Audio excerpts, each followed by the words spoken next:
Hello everyone, आप सभी का स्वागत है मित्रों छाया ट्यूटोरियल यूट्यूब चैनल पे। तो जैसा कि फ्रेंड आप लोगों को आज की इस वीडियो में हम पार्ट तो आपका जो है कि 37 क्वेश्चन हो गया था पद का। आज आपका ये आपका 38वां क्वेश्चन है। तो आप लोग देख रहे हैं जैसे इसमें अंश ये दंत वाला स है और ये अंश जो है आपका तालव्य सा है। तो इसमें अंतर बताना है कि एक अंश में क्या होता है और एक इस अंश में क्या होता है। तो जैसा कि आप लोग देख रहे हैं कि इस अंश में होता है जो दंत स है, इस अंश में कंधा होता है और जो तालव्य स लग गया है अंश में उसका मतलब भाग होता है। और अन्न और उन्मुख में अंतर बताना है तो का शब्द का क्रमशः विलोम लिखिए। तो इसमें हो जाएगा विघ्न और इसमें होगा विमुख। उन्मुख का विमुख होगा। प्रश्न 40वां। भूंग और विटप शब्द के क्रमशः दो दो पर्यायवाची लिखिए। तो श्रृंग भृंग का हो जाएगा आपका मधुप, मधुकर, भ्रमर, भौरा। ये हो जाएगा आपका। श्रुतलेख क्या है? तो श्रुतलेख आपका क्या है कि जैसे कि श्रुतलेख को अंग्रेजी भाषा में डिटेक्शन कहा जाता है। अध्यापक बच्चों को कक्षा 5 में ही सुलेख और श्रुतलेख की शिक्षा देना आरंभ कर देता है तो अच्छा होगा। श्रुतलेख सुनकर लिखा जाता है, अध्यापक बोलता जाता है और छात्रों से लिखते जाते हैं तो उसे श्रुतलेख। उद्देश्य मात्रात्मक त्रुटि तथा लिखने में तीव्रता और विकास करना। यह आपका श्रुतलेख है। श्रुतलेख मतलब होता है कि सुनकर लिखना। और ये आपका नेक्स्ट क्वेश्चन है कि छ वर्ण किसके योग से बना है। तो छ वर्ण जो है आपके आधा क और पेट और सरौता स से बना है, मूर्धन्य स से बना है छ। फिर प्रश्न 43 आपका है समानार्थी शब्द का आशय लिखिए। तो समानार्थी शब्द मतलब पर्यायवाची, जिसका एक शब्द का कई अनेक अर्थ हो उसे हम समानार्थी शब्द कहते हैं। ये जैसे एक अर्थ को प्रकट करने वाले अनेक शब्दों को समानार्थी शब्द कहते हैं। प्रश्न 44वां। व्यंजन का अभिप्राय स्पष्ट कीजिए। तो व्यंजन का अभिप्राय ये है कि जिन वर्णों के उच्चारण से मुख से निकलने वाली वायु को मार्ग में विभिन्न अंगों से टकराने के कारण रुकावट आती उन्हें व्यंजन कहते हैं। ये स्वर की सहायता से उच्चारित होते हैं। प्रश्न 45 आपका है कि हिंदी भाषा के कौशलों के नाम लिखिए। तो हिंदी भाषा की कौशल है सुनना, बोलना, पढ़ना, लिखना। प्रश्न आपका 46 है कि देवनागरी लिपि की विशेषताओं का उल्लेख कीजिए। तो देवनागरी लिपि जो होती है आपकी वो हिंदी देवनागरी कहलाती। इसका विकास ब्राह्मी लिपि से हुआ है। वर्तमान में इस ब्राह्मी का विकसित रूप है। समय समय पर देवनागरी लिपि में नई नई ध्वनियाँ और उनके नए नए चिन्ह बना लिए गए हैं। यही आपकी देवनागरी लिपि है।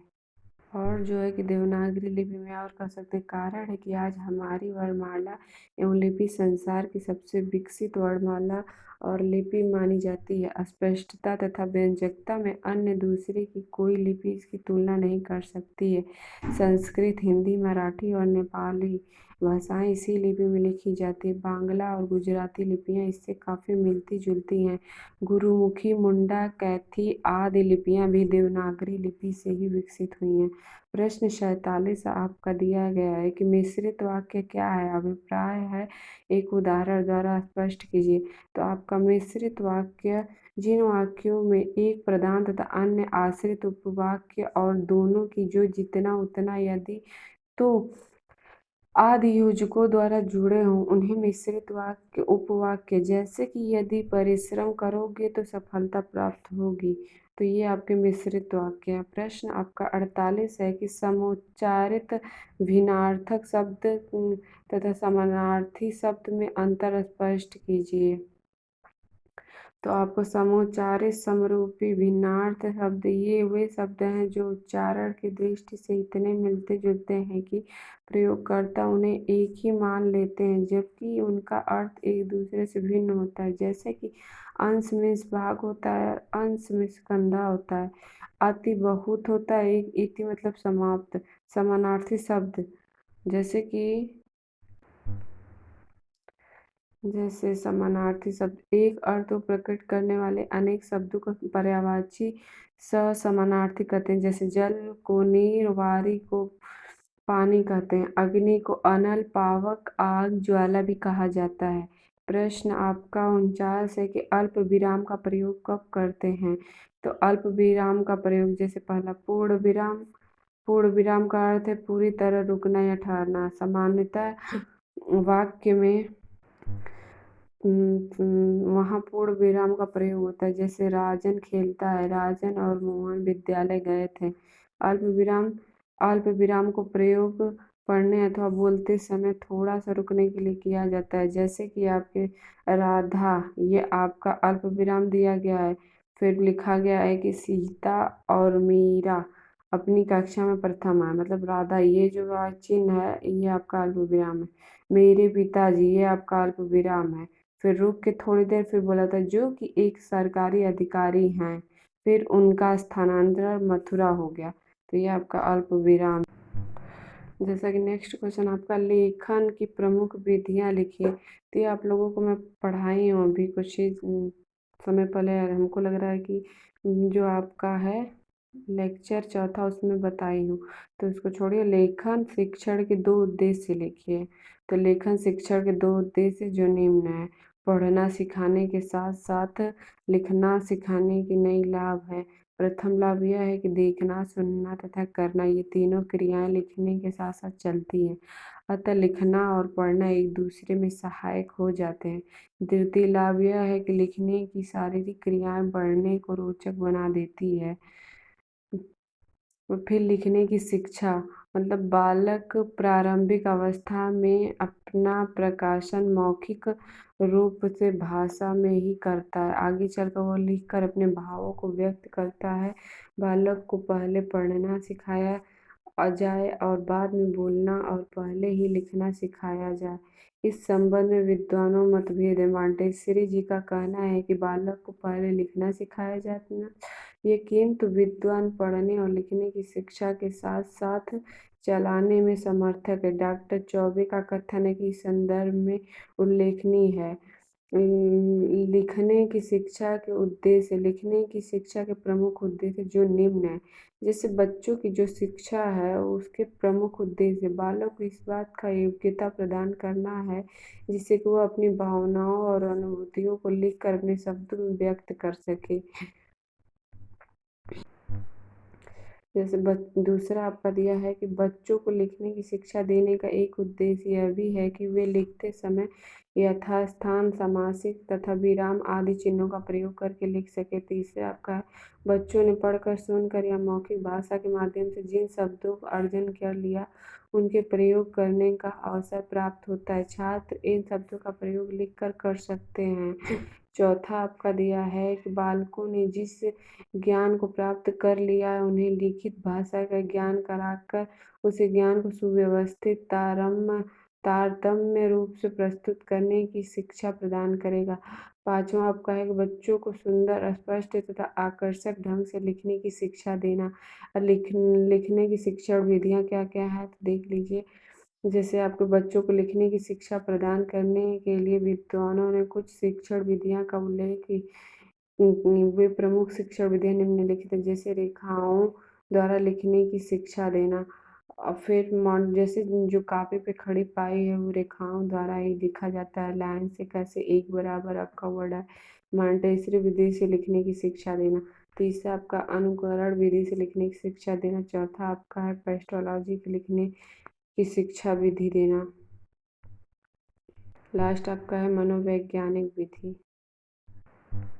क्वेश्चन आपका है लिखना सिखाने में ध्यान देने योग्य दो बिंदुओं का उल्लेख कीजिए। या क्वेश्चन में ये भी दे सकता है कि लेखन शिक्षण की दो विशेषताएं बताइए। तो आपके लेखन शिक्षण की दो विशेषताएं जो निम्न है, जैसे लिखना सीखने में ध्यान देने योग्य बातें क्या क्या है। जैसे बैठने का ढंग, जैसे लिखना सिखाने के पूर्व सीधे बैठने का अभ्यास कराना आवश्यक है। झुककर बैठने से रीढ़ की हड्डी टेढ़ी हो जाती है। इसके अतिरिक्त आंखों पर अधिक बल पड़ता है। यदि चौकी, पीढ़ा, टेबल आदि न हो तो भूमि पर बायां घुटना मोड़कर वज्रासन में बैठकर दाएं जंघे पर स्केल या कॉपी रखकर लिखना चाहिए। कॉपी किसी आधार पर रखनी चाहिए एवं आधार भी सीधा होना चाहिए। कॉपी का टेढ़ा करके लिखना गलत आदत है। दूसरी बात आपकी है कि सीधे बैठकर पट्टियाँ स्लेट या कॉपी को आँखों से 35 सेंटीमीटर या 14 इंच की दूरी पर रखकर लिखना चाहिए। और इस जो आपका उसको पकड़ने के तरीके, कलम को पकड़ने के तरीके, कलम को सही तरीके से पकड़ा जाए। कलम जैसे तर्जनी आपकी मध्यमा और अंगूठे जो होती है उसके बीच में 1 इंच ऊपर हो। कलम को इस प्रकार पकड़ी जाए और अंगुलियों को वर्णों के आकार के अनुसार उसे घुमाया या फिराया जा सके। हाथ को कनिष्ठिका के सहारे पुस्तिका पर घुमाना चाहिए और हाथ की कूहनी जो होती है उसको शरीर की ओर ही रहनी चाहिए और इसे दूर करके तिरछे ढंग से चलना उचित नहीं है। लिखते समय कलाई घुमाने की आवश्यकता नहीं पड़ती। कलाई लेखन के साथ आगे चलाया जाना चाहिए और हथेली को तभी पीछे हटाना चाहिए नया पंक्ति जब वो हो, आरंभ करना हो।